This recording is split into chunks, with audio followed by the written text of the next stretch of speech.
Marriage ಬೇರೆ ಆಗಿಬಿಟ್ಟಿದೆ, ಫ್ರೆಂಡ್ಶಿಪ್ಪಿಂದ ಹಿಡಿದು ಈಗ ಮ್ಯಾರೇಜಿಗೆ ತಲುಪಿದ್ದೀರಾ. ನಿಮಗೆ ಕೂಡ ಕನ್ಫ್ಯೂಷನಲ್ಲಿದ್ದೀರಾ. ಆಡಿಯನ್ಸ್ಗೆ ಏನು ಸರ್ಪ್ರೈಸ್ ಕೊಡೋಣ ಅಂತ ಕಾಯ್ತಿದ್ದೀರಾ? ಆಡಿಯನ್ಸಿಗೆ ನಾವು ಸರ್ಪ್ರೈಸ್, ನಮಗೆ ಸರ್ಪ್ರೈಸ್ ಆಗಿದೆ ಆ್ಯಕ್ಚುಲಿ. ಹೌದು, ಮದುವೆನೇ ನಮಗೆ ಸರ್ಪ್ರೈಸ್ ಆಗಿದೆ. ಸೊ ಆಡಿಯನ್ಸಿಗೆ ಅಂದರೆ ಅವ್ರಿಗೆ ಕಾದು ನೋಡಬೇಕು. ಈಗ ಮದುವೆ ಆಗಿದೆ ನಮ್ಮದು ಅಂದರೆ ನಾನು ಹ್ಞೂ ಅಂತ ಕೂಡ ಹೇಳಿಲ್ಲ, ಅಷ್ಟು ಬೇಗ ಶಿವ ಅವ್ರು ನನಗೆ ತಾಳಿ ಕಟ್ಬಿಟ್ರು. ಸೊ ಇದು ನಮ್ಗೆ ಈಗೇನಂದ್ರೆ ಮನೆಯವ್ರು ಯಾರಿಗೂ ಇದು ವಿಷಯ ಗೊತ್ತಾಗಬಾರ್ದು ಅಂತ ತುಂಬಾ ಮುಚ್ಚಿಟ್ಕೊಂಡಿದೀವಿ. ಸೊ ಅದೇ ನಮ್ಮೀಗ ಗೋಲ್, ಯಾರಿಗೂ ವಿಷಯ ಗೊತ್ತಾಗಬಾರ್ದು. ಮನೆಯವ್ರಿಗೆ ವಿಷಯ ಗೊತ್ತಿಲ್ಲ, ಆದ್ರೆ ಆಡಿಯನ್ಸ್ಗೆ ವಿಷಯ ಗೊತ್ತಿದೆ.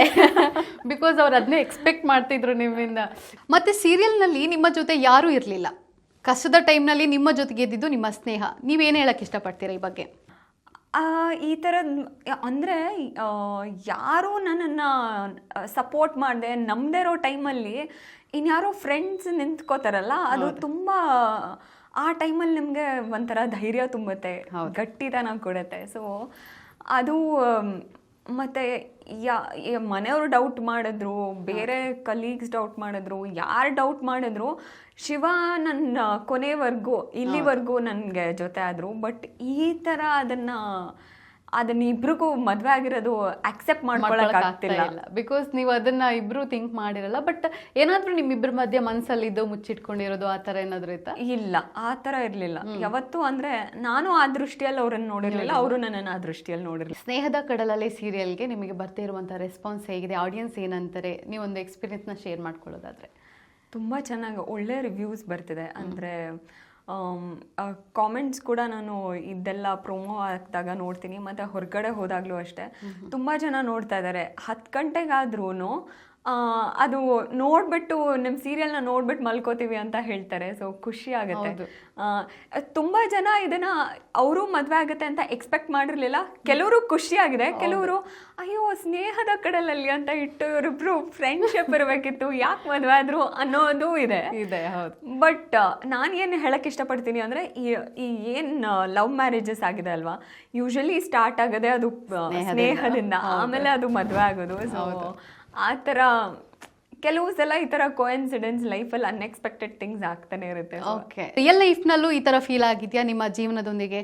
ಹಾಂ, ನೀವು ಅದರದ್ದು ಎಕ್ಸಾಂಪಲ್ಸ್ ನೋಡಿ. ನಂದು ಲವ್ ಮ್ಯಾರೇಜ್. ಓಕೆ, ಹಾಂ ಗೊತ್ತಿದೆ. ಹೌದು, 6 years ಅಲ್ವಾ? 6 years ಲವ್ ಮಾಡಿ ಆಮೇಲೆ ಮದುವೆ ಆಗಿದ್ದು. ಈಗ ಮದುವೆ ಆಗಿ ಆಗಸ್ಟಿಗೆ 8 years ಆಗುತ್ತೆ. ಓಕೆ. ಸೊ ಈಗ ಸ್ನೇಹದ ಕಡಲಲ್ಲಿ ನೀವು ಅಟ್ ಪ್ರೆಸೆಂಟ್ ಮಾಡ್ತಾ ಇದ್ದೀರಾ. ಈ ಅವಕಾಶ ನಿಮಗೆ ಹೇಗೆ ಬಂತು? ನಾನು as an artist I consider my self very lucky. ಯಾಕಂದರೆ ಇದುವರೆಗೂ ನಾನು ಅಪ್ರೋಚ್ ಮಾಡಿದ್ದಾಗಲಿ, ನಾನು ಹುಡ್ಕೊಂಡು ಹೋಗಿ ಯಾವುದು ನನಗೆ ಮಾಡಿರೋದು, ಯಾವ ಸೀರಿಯಲ್ ನಾನು ಹುಡ್ಕೊಂಡು ಹೋಗಿದ್ದಲ್ಲ, ಆ ಅವಕಾಶನೇ ನನ್ನವರೆಗೆ ಬಂದಿದ್ದು. ಸೊ ಹಂಗೆ ಕನ್ಸಿಡರ್ ಮಾಡಿದ್ರೆ, ಯಾಕಂದರೆ ನಾನು ಥಿಯೇಟರಿಂದ ಬಂದಿರೋದಲ್ವಾ, ತುಂಬ ಜನ ನೋಡಿದ್ದೀನಿ ಇನ್ನೂ ಥಿಯೇಟರ್ ಮಾಡ್ಕೊಂಡಿರೋರು, ಅವಕಾಶಕ್ಕೋಸ್ಕರ ತುಂಬ ಹುಡುಕ್ತಾ ಇರೋರನ್ನ. ಬಟ್ ಆ ವಿಷಯದಲ್ಲಿ ನಾನು ತುಂಬ ಲಕ್ಕಿ ಅಂತ ಕನ್ಸಿಡರ್ ಮಾಡ್ತೀನಿ. ಯಾಕಂದರೆ ನಾನು ಇಲ್ಲಿವರೆಗೂ ಹುಡ್ಕೊಂಡು ಹೋಗಿಲ್ಲ, ಅದಾಗದೇ ನನ್ನವರೆಗೂ ಬಂದಿದೆ. So that I am very grateful ಅದಕ್ಕೆ. ಆ ಗ್ರ್ಯಾಟಿಟ್ಯೂಡ್ ಯಾವಾಗಲೂ ಇದೆ. ಸೊ ಇದು ಸ್ನೇಹದ ಕಡಲಲ್ಲಿ ನಾನು ಮಧ್ಯ ಬ್ರೇಕ್ ತೊಗೊಂಡಿದ್ದೆ ಒಂದು ಸ್ವಲ್ಪ ದಿನ. ಅಂದರೆ ಎಲ್ರಿಗೂ ಇರುತ್ತೆ ಸ್ವಲ್ಪ ಏನೋ ಎಕ್ಸ್ಪೆರಿಮೆಂಟ್ ಮಾಡ್ಬೇಕು, ಬೇರೆ ಏನೋ ಟ್ರೈ ಮಾಡ್ಬೇಕು, ನೋಡೋಣ, ಒಂದು ಸ್ವಲ್ಪ ದಿನ ಬ್ರೇಕ್ ತೊಗೊಂಡು ನೋಡೋಣ. ಯಾಕಂದರೆ ಐ ವಾಸ್ ಇನ್ ಪೀಕ್, ಅವಾಗ ಅವಕಾಶಗಳಿತ್ತು. ಸೊ ಇದು ರೈಟ್ ಟೈಮ್. ಸೊ ನಾನು ಮತ್ತೆ ವಾಪಸ್ಸು ಇಂಡಸ್ಟ್ರಿಗೆ ಬರ್ಬೇಕಂತಂದ್ರು ಈ ಬ್ರೇಕ್ ತೊಗೊಂಡು ಆರಾಮಾಗಿ ಬರ್ಬೋದು ಅನ್ನೋದು ಮೈಂಡಲ್ಲಿತ್ತು. ಸೊ ಒಂದು ಸ್ವಲ್ಪ ದಿನ ಬ್ರೇಕ್ ತೊಗೊಂಡೆ, ಆಮೇಲೆ ಅದೇನೋ ವರ್ಕ್ ಆಗಲಿಲ್ಲ. ಸೊ ಮತ್ತೆ ನನಗೆ ತುಂಬ ಕಾಲ್ಸ್ ಬರ್ತಾ ಇತ್ತು. ಓಕೆ, ಹಾಂ, ತುಂಬ ಕಾಲ್ಸ್ ಬರ್ತಾಯಿತ್ತು. ನಾನು ಯಾವ ಪ್ರೊಡಕ್ಷನ್ನು, ಯಾವ ಸೀರಿಯಲ್ಲು, ಯಾವ ಚಾನಲ್ಗೆ ಏನೋ ಕೇಳ್ತಾ ಇರಲಿಲ್ಲ. ಇಲ್ಲ ಸರ್, ನಾನು ಸ್ವಲ್ಪ ದಿನ ಬ್ರೇಕ್ ತೊಗೊಂಡಿದ್ದೀನಿ, ಮಾಡಲ್ಲ. ಓಕೆ, ಫಿಕ್ಸ್ ಆಗಿಬಿಟ್ಟಿದ್ರಿ ನಿಮ್ಮ ಮೈಂಡಲ್ಲಿ? ಅಂದರೆ 1 year ಅಟ್ಲೀಸ್ಟ್ ಅದು ಏನೋ ಎಕ್ಸ್ಪೆರಿಮೆಂಟ್ ಮಾಡೋದಕ್ಕೆ. ಓಕೆ. ಸೊ ಅದು ನಿಮಗೆ ಆ ಟೈಮ್ ಇದ್ದಾಗ ಅದನ್ನು ಉಪಯೋಗಿಸ್ಕೋಬೇಕು, ಇಲ್ಲ ಅಂತಂದರೆ ಅದು ಮತ್ತಿನ್ಯಾವಾಗಲೂ ರಿಸ್ಕ್ ತೊಗೊಳೋದಕ್ಕಾಗಲ್ಲ. ಸೊ ಹಾಗಾಗಿ ಇಲ್ಲ ಮಾಡಲ್ಲ ಅಂತ ಎಲ್ರಿಗೂ ಹೇಳ್ತಾನೆ. ಮತ್ತು ಎಷ್ಟಪ್ಪ ಕಾಲ್ಸ್ ಬರ್ತಿತ್ತು ಅಂದರೆ, ನನಗೆ ಒಂದ್ಸಲ ನಾನು ಏನಾದರೂ ತಪ್ಪು ಮಾಡ್ತಿದ್ದೀನ, ಮಾಡಲ್ಲ ಅಂತ ಹೇಳಿ ಆಮೇಲೆ ನಾನು ವಾಪಸ್ ಬರಬೇಕು ಅಂತಂದರೆ ನಂಗೆ ಯಾರೂ ಕಾಲ್ ಮಾಡಲಿಲ್ಲ ಅಂತಂದರೆ ಅಂತೆಲ್ಲ ಯೋಚನೆ ಬರೋಕ್ಕೆ ಶುರು ಆಯಿತು. ದೆನ್ ಐ ಡಿಸೈಡೆಡ್, ಇಲ್ಲ may be this is the thing, ಅದಕ್ಕೆ ನನಗೆ ಇಷ್ಟು ಅವಕಾಶಗಳು ಹುಡ್ಕೊಂಡು ಬರ್ತಿದೆ ಅಂದರೆ ನಾನು ಅದನ್ನು ಬೇಡ ಅಂತ. ಮತ್ತು ಎಲ್ರಿಗೂ ಈ ಥರ ಆಪರ್ಚುನಿಟಿ ಎಷ್ಟು ಸಲ ಅಂತ ಆಪರ್ಚುನಿಟಿ ನಾಕ್ ಮಾಡುತ್ತೆ ನಿಮಗೆ, ಅದು ತಗೋಬೇಕು ಆಪರ್ಚುನಿಟಿ ಬಂದಾಗ. ಸೊ ಇಲ್ಲ ಮಾಡೋಣ ಅಂತ ಡಿಸೈಡ್ ಮಾಡಿದೆ. ಆಮೇಲೆ ಡಿಸೈಡ್ ಮಾಡಿದ್ಮೇಲೆ ನಂಗೆ ತುಂಬ ಜನ ಹೇಳಿದರು, ಅಂದರೆ ಮಾಡ್ತೀಯ ಅಂದರೆ ವಾಪಸ್ ಕಾಲ್ ಮಾಡು ಅಂತ. ಓಕೆ. ಸೊ ಅವ್ರು ಯಾರ್ಯಾರು ಹೇಳಿದ್ರು ಅವರಿಗೆಲ್ಲ ಕಾಲ್ ಮಾಡಿದ್ದೆ ನಾನು ವಾಪಸ್ಸು, ಇಲ್ಲ ಮಾಡ್ತೀನಿ ಅಂತ. ಸೊ ಅದ್ರ ಜೊತೆಗೆ ಅವ್ರ ಒಂದು ಪ್ರಾಜೆಕ್ಟಿಗೆ ವೆಯ್ಟ್ ಮಾಡೋಕ್ಕೆ ಹೇಳಿ ಅದು ಟೇಕ್ ಆಫ್ ಆಗಲಿಲ್ಲ. ಮಧ್ಯದಲ್ಲಿ ಇದು ಬಂತು ಸುವರ್ಣದಿಂದ. ಆ್ಯಕ್ಚುಲಿ ನಾನು ಶಾರದೆ ಲುಕ್ ಟೆಸ್ಟಿಗೆ ಹೋಗಿದ್ದೆ. ಓಕೆ. ಶಾರದೆ ಲುಕ್ ಟೆಸ್ಟಿಗೆ ಬನ್ನಿ ಅಂತ ಕರೆದಿದ್ರು, ಅದಕ್ಕೆ ಹೋಗಿದ್ದೆ. ಅದ್ರ ಮೂಲಕ ಚಾನಲ್ ಅವರು ಇಲ್ಲ ಇನ್ನೊಂದು ಪ್ರಾಜೆಕ್ಟ್ ಬರ್ತಿದೆ ಅದ್ರಲ್ಲಿ ಪ್ಲೇಸ್ ಮಾಡ್ಬೋದು, ನೀವು ಇದಕ್ಕಿಂತ ಅದಕ್ಕೆ ಸೂಟ್ ಆಗ್ತೀರಾ ಅಂತ ಹೇಳಿ ಸೆಲೆಕ್ಟ್ ಆದ್ರಿ. ಕೊನೆಗೂ ತುಂಬಾ ಸೀರಿಯಲ್ಗಳನ್ನ ನೋಡ್ತಾ ಇರ್ತೀವಿ, ಆದ್ರೆ ಸ್ನೇಹದ ಬಗ್ಗೆ ಬಂದಿದ್ದು ಮೊದಲನೇ ಬಾರಿಗೆ ಈ ಸೀರಿಯಲ್. ನೀವ್ ಯಾಕೆ ಈ ಸೀರಿಯಲ್ನ ಚೂಸ್ ಮಾಡಿದ್ರಿ?